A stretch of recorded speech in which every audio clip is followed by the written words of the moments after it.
नमस्कार दोस्तों, मैं हूं आपका भाई प्रतीक मलिक और स्वागत करता हूं आपका आपके अपने YouTube चैनल TCF प्रतीक मलिक पर। आज की इस वीडियो में मैं लेके आया हूं आपके लिए इंग्लिश की क्लास 3, जिसके अंदर हम बात करेंगे अपॉस्ट्रोफी एस के बारे में।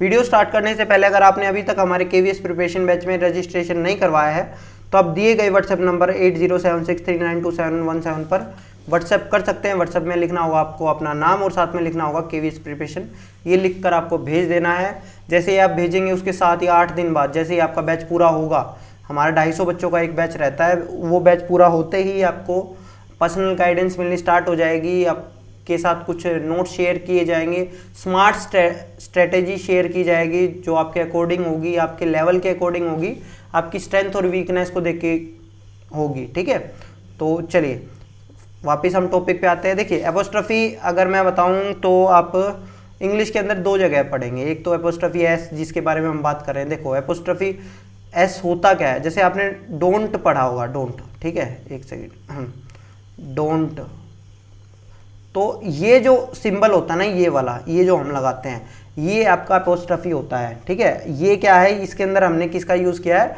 एपोस्ट्रोफी टी का। और ये क्या, हम किसके बारे में बात करने वाले हैं, एपोस्ट्रोफी एस के बारे में, जिनके पीछे ऐसे लगा के एस लगा देते, उसके बारे में बात करने वाले हैं आज हम। दूसरा एपोस्ट्रोफी आप यूज करेंगे फिगर ऑफ स्पीच में। फिगर ऑफ स्पीच हो सकता है, आप हिंदी में कह सकते हैं इंग्लिश के अलंकार, ठीक है, तो वो फिगर ऑफ स्पीच होता है, उसके बारे में हम फिर कभी बात करेंगे। चलिए आज की वीडियो स्टार्ट करते हैं। Find the correct sentence find करने हैं आपको। वीडियो छोटी रहेगी इसलिए आप बड़े ध्यान से, जो आपको नहीं आए उसके हिसाब से आप अपने नोट्स जरूर बनाते रहना। ठीक है, तो चलिए स्टार्ट करते हैं। Ram and Lakshman mothers were Kaushalya and Sumitra.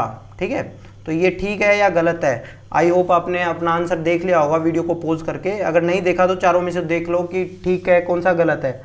तो भैया ये ठीक है, ठीक है, ये ठीक है। रीजन सुनो, अब इसके पीछे एक रूल होता है, मैं बताता हूँ कौन सा रूल है।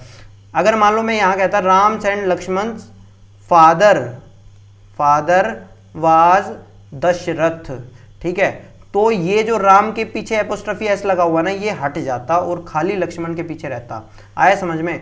जब दोनों का एक ही पिता है ना, तो मान लो यहाँ पे हो सकता है 4 नाम होते, तो चारों के पीछे ऐसे नहीं लगता, ठीक है। लेकिन अब ये अलग अलग है। राम की मम्मी का नाम क्या था, कौशल्या था, लक्ष्मण की मम्मी का नाम था सुमित्रा, तो इस वजह से दोनों के पीछे अलग अलग एपोस्ट्रोफी एस लगे हैं। आया समझ में? अगर यहाँ पे वाज फादर आता ना, सॉरी फादर वाज आता, तो हमारा यहाँ पे केवल एक ही एस होता, मतलब जो लास्ट वाला होता है लास्ट वाले के पीछे लगता है और किसी के पीछे नहीं लगता। ठीक है, चाहे वो कितने भी हो सकते हैं। चलिए स्टार्ट, ये चीज़ हो गई है। दूसरी बात आती है, my friends wife sister is beautiful. दूसरा रूल क्या होता है? दूसरा रूल ये होता है, ये बार बार जो ये एपोस्ट्रोफी आया है ना, एक सेंटेंस में 2 बार एपोस्ट्रोफी नहीं आता। यहाँ पे आपको इसको दूसरी तरह से लिखना पड़ेगा, मतलब कि ये सेंटेंस हमारा गलत है। इसके जगह हम कह सकते हैं the sister of my friends wife, the sister of my friends wife is beautiful. आगे समझ में? तो ये जो डबल एस आया हुआ है, डबल एपोस्ट्रोफी एस आया हुआ है, ये डबल कभी भी एक सेंटेंस में नहीं आएगा। कुछ एक आध एक्सेप्शन है, उनके बारे में हम कभी बात करेंगे, वो पेपर में भी नहीं आते हैं। जितना आता है उतना मैंने आपको बताया। ठीक है, अब बात करते हैं, she red in girls school. ठीक है, ये ठीक है या गलत है? ये वाला भी गलत था, ये भी गलत है। क्यों गलत है समझो। देखो, she red in girls school, girls school का मतलब क्या होता है भाई? एक चीज़ मैं आपको बता देता हूँ यहाँ पे कि ये लिखा जाना था इस तरह से। हो सकता है आपको बहुत सारे बच्चे ऐसे कहें कि सर ये क्या हो गया। ठीक है, जो गर्ल्स स्कूल होगा उसके अंदर कोई एक गर्ल नहीं पढ़ रही होगी, उसके अंदर बहुत सारी गर्ल्स पढ़ रही होंगी, तो ये चीज़ आएगी। ठीक है, और जब प्लूरल आ जाता है ना हमारे, और प्लूरल इस तरह से बनता है जिसके पीछे एस लगता है या ई एस लगता है, तो उसके बाद एपोस्ट्रोफी एस डबल ऐसा नहीं लगता। मतलब ये अगर आप ये लिख देंगे ना गर्ल्स, ये नहीं होगा, ये आपसे बोला ही नहीं जाएगा, बोल के दिखा देना। ठीक है, तो इस वजह से हम इस एस को हटा देते हैं और इसके पीछे बस एपोस्ट्रोफी लग जाता है, एस नहीं लगता। जब भी आप प्लूरल फॉर्म की बात करेंगे, वो प्लूरल फॉर्म जब आपका एस या ई एस से बंद हो रहा हो, ठीक है, एस या ई एस से बंद हो रहा हो, या एस या ई एस की जो सा की साउंड होती है वो हो रही हो, तो आपका खाली एपोस्ट्रफी लगेगा, एस नहीं आएगा, इस बात का ध्यान रख लेना। आगे समझ में? तो यहां ये जो गर्ल्स स्कूल है ना, ये आना था यहां पे, सॉरी स्पेलिंग गलत लिख दी भाई, ठीक है, आगे समझ में? तो ये गर्ल्स था भाई, आगे समझ में? चल आगे करते हैं भाई। नेक्स्ट है हमारा माई पेन्स निब इज थिक। तो समझ लो एक चीज, जो ये अपॉस्ट्रोफी एस लगता है ना, ये आपका लिविंग थिंग्स के पीछे लगेगा, ठीक है, या अर्थ, या फिर आप कोई नेचुरल जो चीज होगी उसका पर्सोनिफिकेशन करेंगे ना, उनके पीछे लगेगा। आगे समझ में? जब पर्सोनिफिकेशन आपको पता होगा कि मानवीकरण अलंकार का जब यूज करते हैं किसी नॉन लिविंग को लिविंग की तरह दिखाने के लिए, तो आपका एस लगता है। कभी भी आपका नॉन लिविंग थिंग के बाद में एस नहीं लगता, अपॉस्ट्रोफी एस नहीं लगता। इसको भी आप इसी तरह से दिखा सकते थे कि the nib of my pen is thick. आगे समझ में? तो इस बात का ध्यान रखना, अगर किसी नॉन लिविंग थिंग के पीछे एस लगेगा ना, अपॉस्ट्रोफी एस लगेगा, तो ये समझ लेना कि वो पर्सोनिफिकेशन किया है हमने, मानवीकरण अलंकार का यूज किया है। जिसको नहीं पता मानवीकरण अलंकार के बारे में, तो उसको थोड़ा सा मैं बता देता हूं। जब कोई मान लो हमारी प्रकृति किसी पर्सन की तरह रिएक्ट करने लग जाती है, हम कहते हैं नेचर्स ब्यूटी। आगे समझ में? तो जो ये नेचर्स ब्यूटी होता है, इसका मतलब कि अब देखो, जो ब्यूटी होता है वो हम मेनली पर्सन की कहते हैं, तो हम उसी तरह से उसको यूज कर रहे हैं, उसका पर्सोनिफिकेशन कर रहे हैं, उसका मानवीकरण कर रहे हैं, ठीक है। तो वो सारी चीजें हो सकती हैं। चलिए अब नेक्स्ट पे चलते हैं भाई। अगला है फाइंड द करेक्ट सेंटेंस। फिर से आपको फाइंड द करेक्ट सेंटेंस करना है। देखते हैं किससे कि कौन सा होगा इनमें से। 5 दे रखे हैं भाई अभी तो, ठीक है। पहला अगर आपने फाइंड द करेक्ट सेंटेंस ये किया है तो ये गलत है। क्यों गलत है समझो। The prime ministers of India, prime minister of India एक है आपका, एक तरह से आप ये कहेंगे कि ये आपकी ये एक नाउन की तरह इसको यूज किया हमने, प्राइम मिनिस्टर्स ऑफ इंडिया। ये जो एस है ना, ये इधर आएगा। The prime minister of India's speech was good, ठीक है, क्योंकि इसको हमने एक की तरह यूज किया था। इसी तरह से आप कह सकते हैं कि अगर मैं कहूँ, कई जगह ये होता है brother in law, son in law, ठीक है, कि वो अपने ब्रोदर इन लॉ के घर में रहता है या वो अपने फादर इन लॉ के घर में रहती है। तो ये फादर्स इन लॉ नहीं होगा। अगर आप ये कहेंगे कि फादर्स इन लॉ होगा, ऐसा नहीं होगा। ये एस यहाँ नहीं आएगा, ये एस यहाँ से मिटा के यहाँ आएगा। आया समझ में? क्योंकि ये एक तरह से ये पूरा का पूरा, ये अलग से कोई एक वर्ड नहीं है। फादर इन लॉ, फादर अलग या इन लॉ अलग है ना, ये पूरा का पूरा एक वर्ड है, ये पूरा का पूरा एक नाउन है। समझ में आया? ये पूरी की पूरी एक संज्ञा है। तो इस वजह से संज्ञा के एंड में ही हम डालेंगे अपोस्ट्रोफी एस, कभी बीच में नहीं डाल सकते। आगे समझ में? अब देखो, अब दूसरा करते हैं। Yachna's handwriting is better than Prateek, ठीक है या गलत है? गलत है। क्यों? हैंड राइटिंग अच्छी है उसकी, इसलिए ना, मेरी गंदी है तो इसलिए मैं ये तो मान लेता हूँ, लेकिन इसके अंदर ग्रामेटिकल एरर है। क्या ग्रामेटिकल एरर है बता देता हूँ। देखो, यहाँ प्रतीक से आना चाहिए था। याचना की हैंड राइटिंग प्रतीक से अच्छी थोड़ी है, प्रतीक की राइटिंग से अच्छी है। समझ में आ गया? इसका मतलब तो था कि प्रतीक से अच्छी है ना, प्रतीक से अच्छी नहीं है, प्रतीक की राइटिंग से, हैंड राइटिंग से अच्छी है। तो इस वजह से यहाँ पे एस आना चाहिए था, ठीक है। दूसरी एक चीज़ और बता देता हूँ। मान लो आप इस तरह का यूज़ करते कि जैसे मेरे को अगर यूज़ करना हो कि नॉन लिविंग को कंपेयर, यहाँ मैंने कंपेयर किया लिविंग को, ठीक है, याचना को और प्रतीक को कंपेयर किया था, याचना की हैंड राइटिंग, प्रतीक की हैंड राइटिंग। लेकिन अगर मुझे ऐसा कुछ अलग कंपेयर करना हो जो कि नॉन लिविंग है, तो उसको कैसे करूँगा कि मान लो मैं कह रहा हूँ Assam's climate is better than Delhi's, ठीक है, तो ये गलत होगा। क्यों? क्योंकि असम का जो क्लाइमेट है वो मेरे लिए नॉन लिविंग है, तो उसके लिए तो मैं इस तरह से यूज नहीं कर सकता। मैं क्या करूँगा कि द क्लाइमेट ऑफ असम, ठीक है, the climate of Assam is better then, देखो लिख के दिखा देता हूं मैं एक बार, एक सेकेंड, राइटिंग गंदी है, बिना लिखे ही दिखाता हूं। The climate of Assam is better then climate of Delhi. Last में क्लाइमेट ऑफ दिल्ली आएगा क्या? नहीं, यहां पे आएगा दैट ऑफ दिल्ली। समझ में आ गया? यहां पे क्लाइमेट एक बार ही यूज होगा, मतलब कि जो मैंने लिखा था लिख के दिखाना ही पड़ेगा।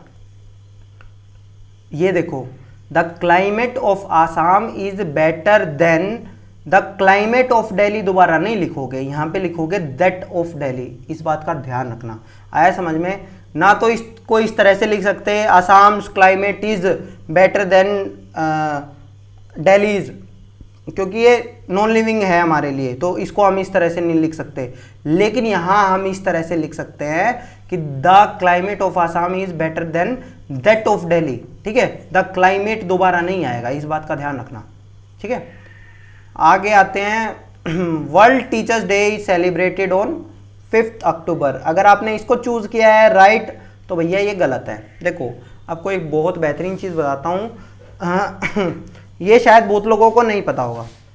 ये अगर मैं बताऊं तो इसके पीछे लॉजिक क्या है, यही वाला लॉजिक है, ये वाला जो आपने गर्ल्स स्कूल वाला पढ़ा है ना, यही वाला लॉजिक है इसी के पीछे। लेकिन अगर आप ये कहेंगे कि सर इंडिया में तो हम यही लिखते हैं कि हैप्पी टीचर्स डे, लेकिन जो वर्ल्ड में मनाया जाता है ना भैया, वो क्या मनाया जाता है? वो मनाया जाता है टीचर्स डे। सर्च कर लेना, पता मिल जाएगा आपको। टीचर्स डे मनाया जाता है 5 अक्टूबर को। ठीक है, कुछ लोग इंडिया में भी अब इसको गलत कहने लगे हैं, जो हम ये वाला टीचर्स डे लिखते हैं ना, इसको गलत कहने लगे हैं।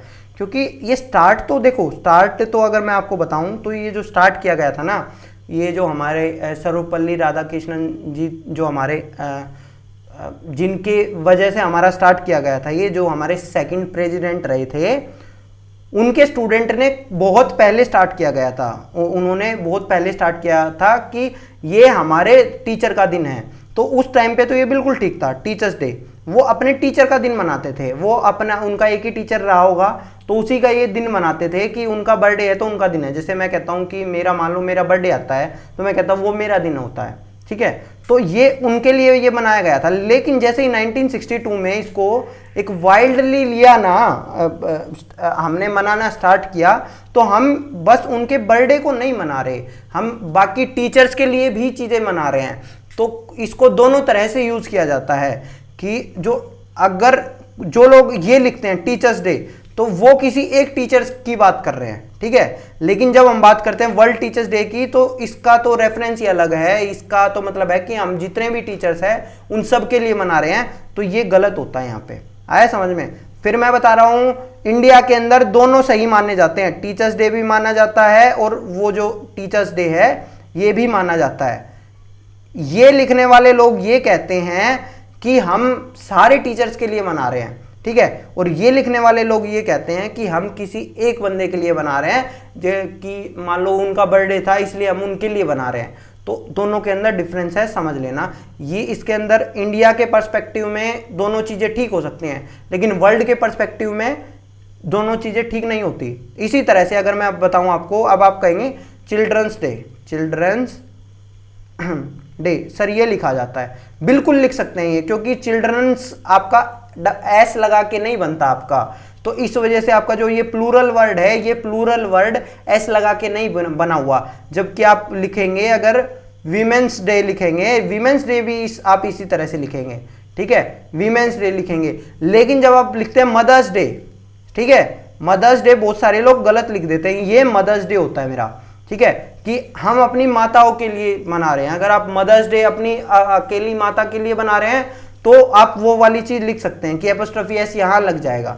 ठीक है, तो इसके ऊपर भी बहस चल रही है, पर ग्रामेटिकली जो चीजें हैं वो मैंने आपको बता दी। अगर आप केवल अपनी माता के लिए मना रहे हैं तो आपका एपोस्ट्रोफी यहां लग जाएगा। लेकिन अगर आपको एक जनरल आप कह रहे हैं, जैसे कि ग्रैंड पेरेंट्स, जैसे अगर मैं आपको बताऊं, जब आप केवी में आएंगे तो ग्रैंड पेरेंट्स डे होगा, तो पेरेंट्स जो आपका होता है इस तरह से लिखा जाता है। आया समझ में? ग्रैंड पेरेंट्स डे इस तरह से लिखा जाता है, इस बात का ध्यान रखना, ना कि यहाँ पे एपोस्ट्रोफी लगता है।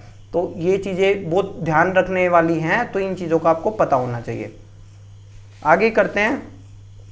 आई will borrow your car not somebody else, यहाँ पे ऐसे लग जाएगा, आया समझ में, नोट समबडी एल्स, ठीक है।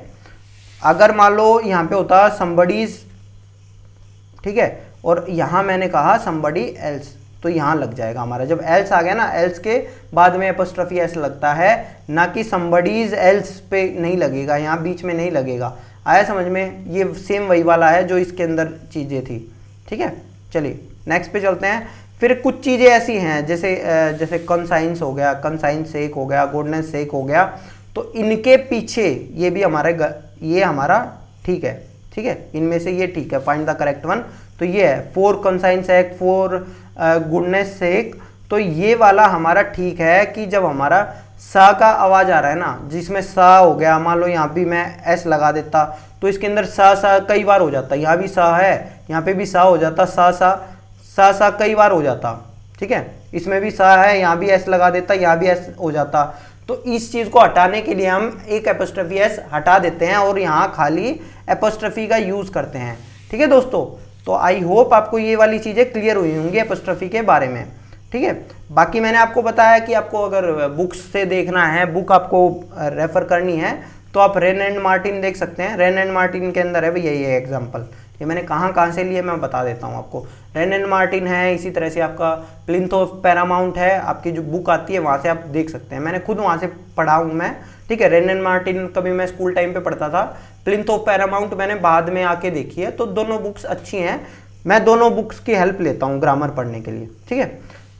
वापिस आते हैं हम रूट वर्ड के ऊपर, जो मैंने आपको बताया था वोकैब सेक्शन है जो हमारा, आज स्टार्ट करते हैं, मतलब आज की वीडियो के अंदर हम बात करेंगे थियो के बारे में, ठीक है। थियो हमारा रूट वर्ड होता है, इसका मतलब होता है गॉड या रिलीजियन, या तो इसका मतलब होगा गॉड या रिलीजियन होगा। अब इस देखो अब इनका मतलब क्या क्या होता है बात करते हैं। जब किसी भी वर्ड के आगे ए आ जाता है तो इसका मतलब समझ लेना नेगेटिव है या हेट है या कुछ भी कह सकते हैं आप, या उसको ना मानने वाला है, कुछ भी कह सकते हैं, ठीक है। थी, THE का यूज होता है, तो यहाँ से आपका आ गया गॉड, ये देखो थी इन सब में थी है, ठीक है।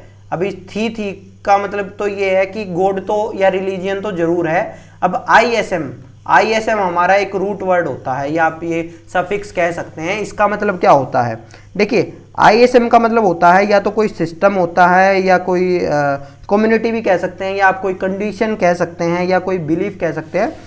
बिलीफ यानी कि अगर मैं मेनली आपको बताऊं, ISM का मतलब होता है कोई विचारधारा जिसको आप फॉलो करते हैं, ठीक है। तो एथिज्म का मतलब क्या होता है, भगवान को ना मानने वाला, तो एक विचारधारा है जो भगवान को नहीं मानती, तो ठीक है, एक विचारधारा आपकी वो विचारधारा है जो भगवान को नहीं मानती, तो ये एथिज्म हो जाता है, ठीक है। इसी तरह से थियोलॉजी हमने पता था, स्टडी ऑफ गॉड या रिलीजियन जो कुछ भी होगा वो हमारा थियोलॉजी हो जाएगा। इसी तरह से थीस्ट क्या होता है, अब मैं बात करता हूँ IST का मतलब होता है फॉलोवर, IST का मतलब क्या होता है फॉलोवर, ठीक है। तो थीस्ट क्या होगा, ये होगा भगवान को मानने वाला।